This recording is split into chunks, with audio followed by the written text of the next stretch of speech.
ಸ್ನೇಹಿತರೆ ನಮಸ್ಕಾರ. ನನ್ನ ಯೂಟ್ಯೂಬ್ ಚಾನಲ್ಗೆ ಸ್ವಾಗತ. ನಾನು ಈ ದಿನ ಮಾತಾಡ್ತಿರೋ ವಿಚಾರ ನಮ್ಮ ದೇಶದ ಪ್ರಸ್ತುತ ಪರಿಸ್ಥಿತಿ. ನಿಜವಾಗ್ಲೂ ಯೋಚನೆ ಮಾಡಿ ನಮ್ಗೆ ಸ್ವಾತಂತ್ರ್ಯ ಬಂದಿದೆ ನಿಜ, by the people of the people.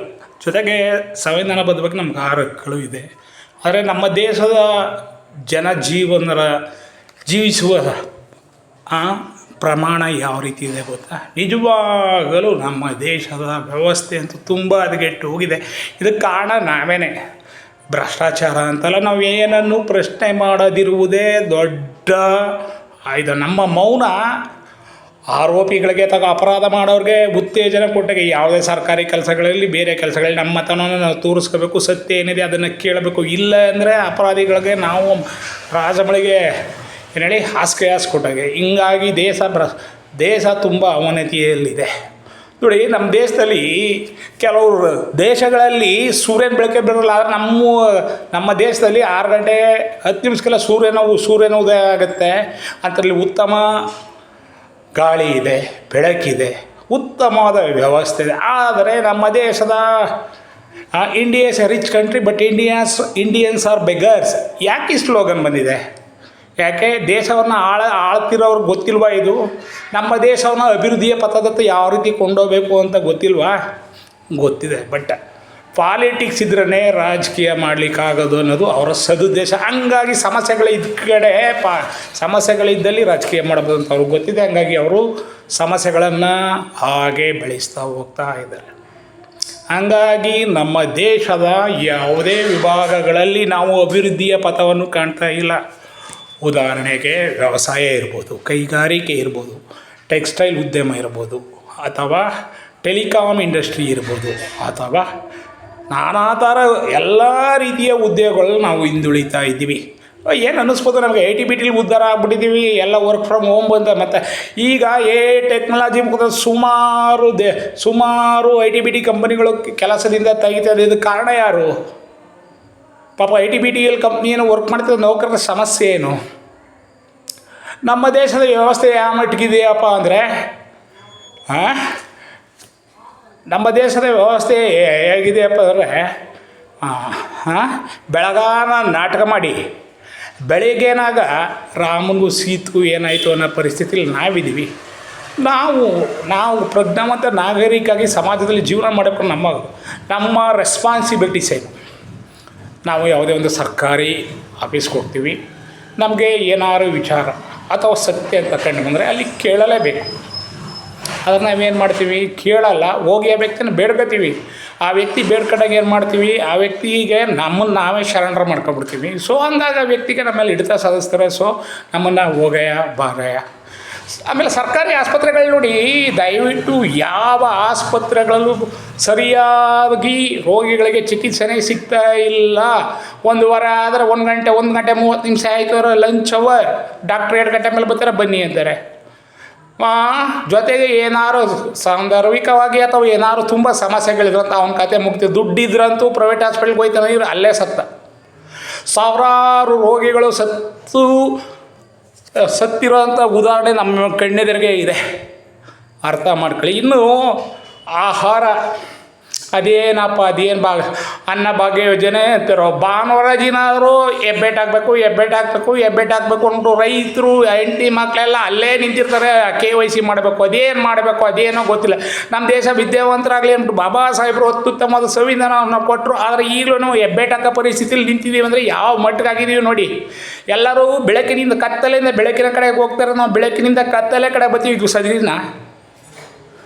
ಇಲ್ಲ. ಜೊತೆಗೆ ಯಾರೇ ಆದರೂ ಒಂದು ಸಮಾಜದಲ್ಲಿ ಒಂದು ಸಂಸಾರ, ತಂದೆ ತಾಯಿ ಮಕ್ಕಳು ಗುರಿಯರು, ಅವ್ರಿಗೆ ಒಂದು ಸಮಾಜದಲ್ಲಿ ನೆಮ್ಮದಿಯ ಜೀವನ ಮಾಡಬೇಕು ಅಂದರೆ ಗಾಳಿ ಬೆಳಕು, ಶುದ್ಧವಾದ ಆಹಾರ, ದುಡಿಯಲು ಉದ್ಯೋಗ ಇಷ್ಟನ್ನು ಒದಗಿಸಿಕೊಟ್ಟರೆ ಆ ವ್ಯಕ್ತಿ ಸಮಾಜದಲ್ಲಿ ಪರಿಪೂರ್ಣನಾಗಿ ಬೆಳೀತಾನೆ. ನಾವೇನು ಮಾಡ್ತಾ ಇದ್ದೀವಿ? 100 ದಿನ ಮಹಾತ್ಮ ಗಾಂಧಿ ರಾಷ್ಟ್ರೀಯ ಉದ್ಯೋಗ ಖಾತರಿ ಯೋಜನೆ ಅಂತ ಮಾಡ್ತಾರೆ. ಗ್ರಾಮ ಪಂಚಾಯತಿಗಳ ವತಿಯಿಂದ JCB ಕೆಲಸ ಮಾಡ್ತಾರೆ. ಆ ದುಡ್ಡನ್ನ ತಗೊಂಡು ಅವ್ನಿಗೆ 2,000 ರೂಪಾಯಿ ಕೊಡ್ತಾರೆ. ಮಿಕ್ಕಿದ್ದು ಯಾರೋ ಕೆಲಸ ಮಾಡಿದ್ರಲ್ಲ ಅವ್ನಿಗೆ ಹೋಗುತ್ತೆ. ಇದು ನಮ್ಮ ದೇಶದ ವ್ಯವಸ್ಥೆ. ಸಾವಿರಾರು ಕೋಟಿ ರೂಪಾಯಿಗಳ ಸ್ಕ್ಯಾಮ್ ಆಗಿದೆ. ಹೇಳಿ ಮಹಾತ್ಮ ಗಾಂಧಿ ರಾಷ್ಟ್ರೀಯ ಉದ್ಯೋಗ ಖಾತರಿ ಯೋಜನೆ ಇದ್ರ ಬಗ್ಗೆ ನಾವು ಯಾರೂ ಕೇಳಲ್ಲ. ಪಂಚಾಯತಿ ಅಧಿಕಾರಿಗಳನ್ನ ಯಾರೂ ಕೇಳಲ್ಲ. ಆಯಿತಾ? ಬ್ಯಾಂಕ್ಗಳಲ್ಲಿ ಸಾವಿರಾರು ಕೋಟಿ ರೂಪಾಯಿಗಳ ಅಕೌಂಟ್ ಮೇಂಟೆನೆನ್ಸ್ ಚಾರ್ಜ್ ಅಂತ ಕಲೆಕ್ಟ್ ಮಾಡಿದರೆ ಇದ್ರ ಬಗ್ಗೆ ನಾವು ಯಾರೂ ಕ್ವಶನ್ ಮಾಡಲ್ಲ. ಯಾಕಪ್ಪ ನಾವು ಬ್ಯಾಂಕ್ಗೆ ಹೋಗಲೇಬೇಕು, ಅಲ್ಲಿ ನಮಗೇನೂ ಗೊತ್ತಿಲ್ಲ, ಅವ್ರು OAP ಬಂದಿಲ್ಲ, KYC ಅಪ್ಡೇಟ್ ಮಾಡಿ ಅಂತಾರೆ, ಅದು ಮಾಡಿ ಅಂತಾರೆ, ಇದು ಮಾಡಿದ್ರೆ ನಾವು ಪ್ರತಿಭಟಿಸುವ ಹಕ್ಕನ್ನೇ ಕಳ್ಕೊಂಡ್ಬಿಟ್ಟಿದ್ವಿ. ಹಂಗಾಗಿ ನಾವು ಯಾವುದೇ ರಂಗದಲ್ಲೂ ಉದ್ಧಾರ ಆಗೋಂಥ ಲಕ್ಷಣಗಳು ಕಾಣ್ತಾಯಿಲ್ಲ. ಇನ್ನು ವಿದ್ಯಾರ್ಥಿಗಳು, ಈಗಿನ ವಿದ್ಯಾರ್ಥಿಗಳಿಗೆ ಅವ್ರಿಗೇನು ಸಿಮ್ ಬೇಕು, ಗೇಮ್ ಮಾಡಬೇಕು, ಸಾಯಂಕಾಲ ರೀಲ್ಸ್ ಮಾಡಬೇಕು, ಇಲ್ಲ ಇನ್ಸ್ಟಾಗ್ರಾಮ್ ನೋಡಬೇಕು, ಬೇರೆ ಏನಾದ್ರು ಗೇಮ್ಗಳು ಆಡಬೇಕು, ಅವರ ಭವಿಷ್ಯನ ಅವರೇ ಹಾಳು ಮಾಡ್ಕೊತಾರೆ. ಸರ್ಕಾರ ಇದ್ರ ಬಗ್ಗೆ ಯಾವುದೇ ಕ್ರಮಗಳನ್ನು ಕೈಗೊಳ್ತಾ ಇಲ್ಲ. ವಿದ್ಯಾರ್ಥಿಗಳು ಸತ್ತರೂ ಸರಿ, ಹಾಳಾದ್ರೂ ಸರಿ, ನಮಗೇನು we want make politics, so politics is allied. ಈ ರೀತಿ ಇದೆ ನಮ್ಮ ದೇಶ.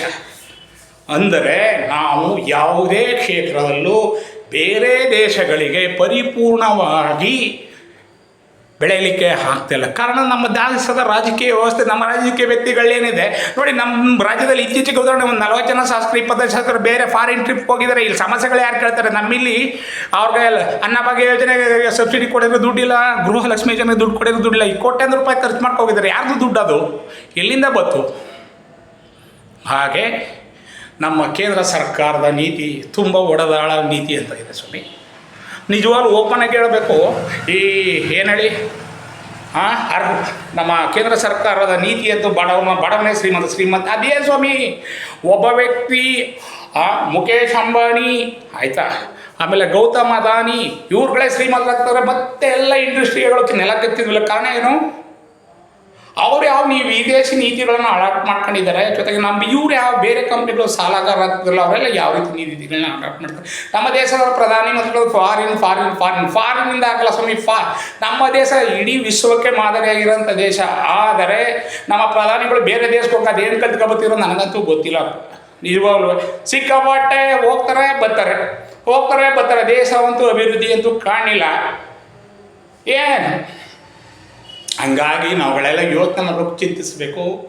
ದೇಶ ಅಭಿವೃದ್ಧಿ ಕಡೆ ಹೋಗ್ತಾ ಇದೆಯಾ? ನಮ್ಮ ದೇಶದಲ್ಲಿರೋಂಥ ಭ್ರಷ್ಟಾಚಾರ, ವ್ಯಾಪಕ ಭ್ರಷ್ಟಾಚಾರ ಪ್ರತಿಯೊಂದು ಕ್ಷೇತ್ರದಲ್ಲೂ ಆಯಿತಾ.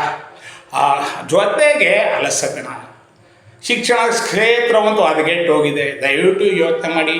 ಒಬ್ಬ ನಾಗರಿಕರಾಗಿ ನಾವು ಸಮಾಜದಲ್ಲಿ ಬದುಕು ಮಾಡಬೇಕು. ಯಾವುದೇ ವಿಚಾರಗಳಿರಲಿ ಅದನ್ನು ಪ್ರಶ್ನೆ ಮಾಡಿಸುವಂಥ ಸತ್ಯನ ಬೆಳೆಸ್ಕೊಂಡ್ರೆ ಮಾತ್ರ ನಾವು ಸಮಾಜದಲ್ಲಿ ಜೀವನ ಮಾಡ್ಬೋದು. ಇಲ್ಲ ಅಂದರೆ ಆಗಲ್ಲ. ಅರ್ಥ ಮಾಡ್ಕೊಳ್ಳಿ ಬಂಧುಗಳೇ. ಇದು ಹಂಗೈಲಿ ಅರಮನೆ ತೋರಿಸ್ತಾರಲ್ಲ, ಹಂಗೆ ಆ ರೀತಿ ಇದೆ ನಮ್ಮ ದೇಶದ ವ್ಯವಸ್ಥೆ. ದಯವಿಟ್ಟು ಅರ್ಥ ಮಾಡ್ಕೊಳ್ಳಿ. ನೀವು ಹಂಗೆಲ್ಲ ಅರಮನೆ ತೋರಿಸ್ಬಿಟ್ಟು ಹೋಗಿ ಏನು ಬೇಕಾದ್ರೂ ಮಾಡ್ತೀವಿ. ನಮ್ಮ ಒಟ್ಟಿಗೆ ಸಾವಿರಾರು ಕೋಟಿ ರೂಪಾಯಿಗಳಲ್ಲಿ OTP ತಗೊಂಡು ಸ್ಕ್ಯಾಮ್ ಆಗುತ್ತೆ. ಇದನ್ನು ಯಾರು ಕಂಡಕ್ಕೆ ಎಲ್ಲಿದೆ ಸ್ವಾಮಿ? ಸಾವಿರಾರು ಕೋಟಿ ರೂಪಾಯಿ ದುಡ್ಡು ಕಳ್ಕೊಂಡ್ರೆ ವ್ಯಕ್ತಿಗಳನ್ನ ಯಾರ್ದಾರು ಹುಡುಕಿ ಆ ವ್ಯಕ್ತಿಗೆ ಅಷ್ಟು ರೂಪಾಯಿಗಳನ್ನ ಕೊಟ್ಟಿರೋಂಥ ಉದಾಹರಣೆ ಏನಾರು ಇದೆಯಾ? ಇಲ್ಲ. ಹಂಗಾಗಿ ದಯವಿಟ್ಟು ಅರ್ಥ ಮಾಡ್ಕೊಳ್ಳಿ. ನಿಮ್ಮನ್ನು ನೀವು ಹೊರತ್ಕೊಳ್ಳಿ. ನಿಮ್ಮ ಮಕ್ಕಳಿಗೆ ಉತ್ತಮ ವಿದ್ಯಾಭ್ಯಾಸವನ್ನು ಕೊಡಿಸ್ಲಿಕ್ಕೆ ಪ್ರಯತ್ನ ಪಡಿ. ಆದಷ್ಟು ಮಕ್ಕಳನ್ನ ವಾಚ್ ಮಾಡ್ತಾಯಿರಿ. ಬೆಳಿಗ್ಗೆ ಜಲ್ದಿ ಎದ್ದೇಳಿ ಧ್ಯಾನ ಮಾಡಿ, ಆದಷ್ಟು ಒಂದು ಅರ್ಧ ಗಂಟೆ ಟೈಮ್ ಎಕ್ಸಸೈಸ್ ಮಾಡಿ, ಮೆಡಿಟೇಷನ್ ಮಾಡಿ. ನಿಮ್ಮಲ್ಲಿ ಉತ್ತಮ ಆರೋಗ್ಯನ ಬೆಳೆಸ್ಕೊಳ್ಳಿ. ಕತ್ತಲೆಯಿಂದ ಬೆಳಕಿನ ಕಡೆ ಹೋಗೋ ರೀತಿಯಲ್ಲಿ ಪ್ರಯತ್ನ ಪಡಿ. ಖಂಡಿತವಾಗಲೂ ನಿಮಗೆ ಒಳ್ಳೆಯದಾಗುತ್ತೆ. ನಿಮಗೆ ನನ್ನ ಮಾತುಗಳು ಇಷ್ಟವಾದರೆ ದಯವಿಟ್ಟು ನನ್ನ ಚಾನಲ್ನ ಸಬ್ಸ್ಕ್ರೈಬ್ ಮಾಡಿ ಮತ್ತು ಬೇರೆಯವ್ರಿಗೆ ಶೇರ್ ಮಾಡಿ. Thank you.